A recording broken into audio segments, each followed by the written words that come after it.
Ikaw ang nanay ni Leah?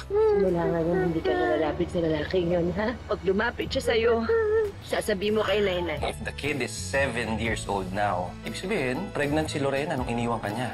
Bakit po ba kayo galit kay Tito Wilfred? Happy po ako kapag kasama siya. Ayaw niyo po ba akong maging happy?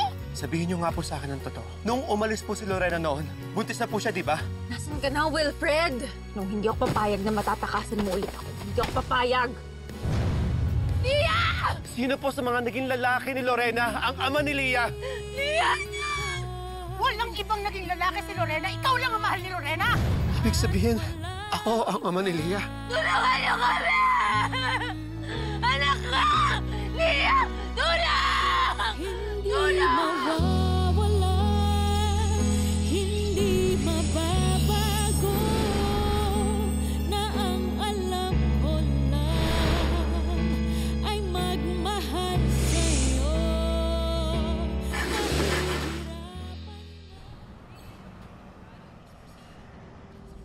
Diyos ko.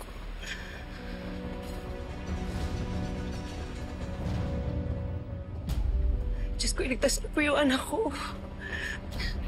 Huwag niyo pong hayaang may mangyaring masama sa kanya. Ako na lang po. Ako na lang po, Diyos ko.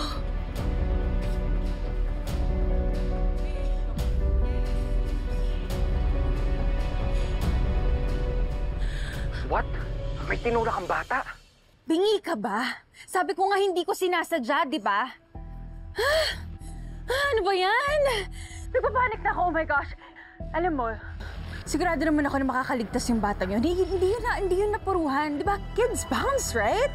Tsaka wala naman nakakita sa akin, makakaligtas yun. Nakakainis naman kasi yung batang yun eh. Ano ba yan? Wow! Ang tindi mo, ha? Ikaw na nga yung nakadisgrasya. Ikaw pa yung naninisi. Ano ba? Totoo naman eh. Hello, tsaka hindi ba basic parenting 101 yung wag pabayaan yung anak nila? Oh my God! Kakainis, buisit!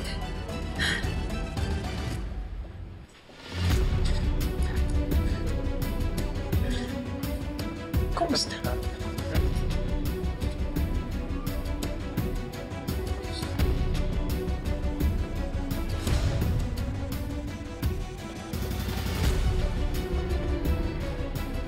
Bakit niyo kasama si Wilfred? Eh, kasi nakita niya ako sa parking. Meron daw siyang kasi tanong sa'yo. How's Leah? Tell me she's okay. Marami kang dapat ipaliwanag sa akin.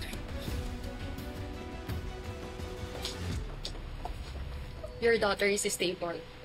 She had a mild concussion from the fall, but there is no skull fracture or internal bleeding. Maraming salamat. Diyos ko. We will continue to monitor her for any signs of dizziness, vomiting, or changes in behavior. It's just a standard concussion protocol before namin siya i-discharge. But for now, nagpapahinga na siya and she's responding well. Thank you po. Salamat po. Salamat po, Diyos ko. Salamat po.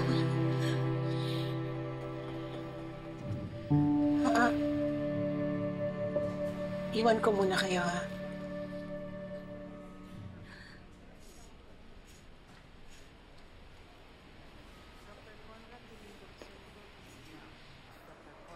Buntis ka nung umalis ka, hindi ba? Sumagot ka. Buntis ka, di ba? Hindi na importante yun. Nung umalis ka, nung sinabi mo ginamit mo lang ako, nararamdaman ko na nasasaktan ka, na nahihirapan ka. Hindi kita minahal. Ginamit lang kita. Wala akong nararamdamang rasa. Pero naniwala ako sa sinabi mong ginamit mo lang ako. Pero ngayon na-realize ko na nagkamali pala ako doon. Wilfred, nakikiusap ako sa'yo. Ang dami-dami tawag dito. Naramdaman ko minahal mo ko, Lorena. Binigay mo sa akin yung buong pagkatao mo. Alam ko mabuti kang tao at totoo kang magmahal.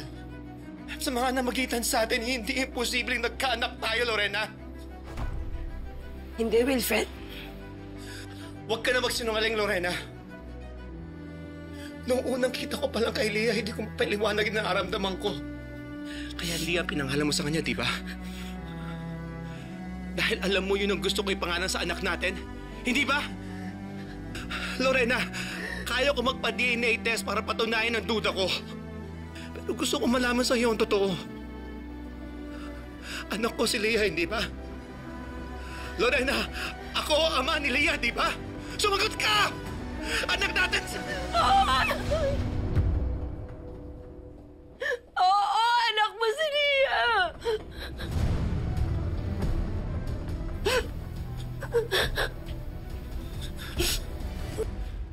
So alam mo, anak natin siya. Alam mong buntis ka, alam mo ako ang tatay, pero iniwan mo pa rin ako! Dahil yun ang tama. Tama? You raised our daughter alone! Hinayaan mo lumaki siya na wala ang tatay niya, nawala ako! Paano naging tama yun? Bakit ka sagot, ha? Is it because you're hiding something else bukod sa anak natin si Leah? Fred, tama na. Kung hindi mo ako mahal, bakit nagkaanak tayo? Bakit Leah ang pinangalan mo sa kanya? Ha?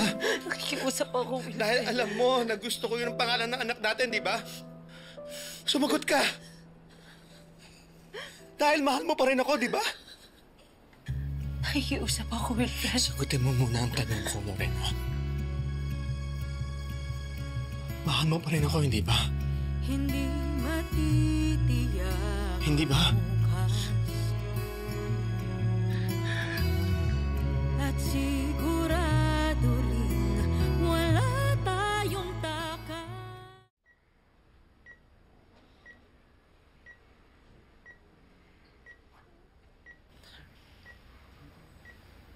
Nay-nay, Huwag mo nang nagkikilos, ha? Sabi ng doktor, ligtas ka na, pero mahina pa rin, ha? hindi po, Lola. Malakas na po ako. Ayan ka na naman, eh. Nasaan po ba si Nay-nay, Lola? Hindi ko po dapat siya iniwan kanina. Magsasorry po ako sa kanya. Tsaka, Lola, galit po ba siya sa akin? Huwag mong isipin yan. Hindi siya galit sa'yo. Sa totoo lang, matutuwa pa nga yun kasi nagkamali ka na. Lola, asan nga po pala si Nay-nay? Kausap niya si Tito Wilfred. Si Super D? Nandito na po si Super D? Ay.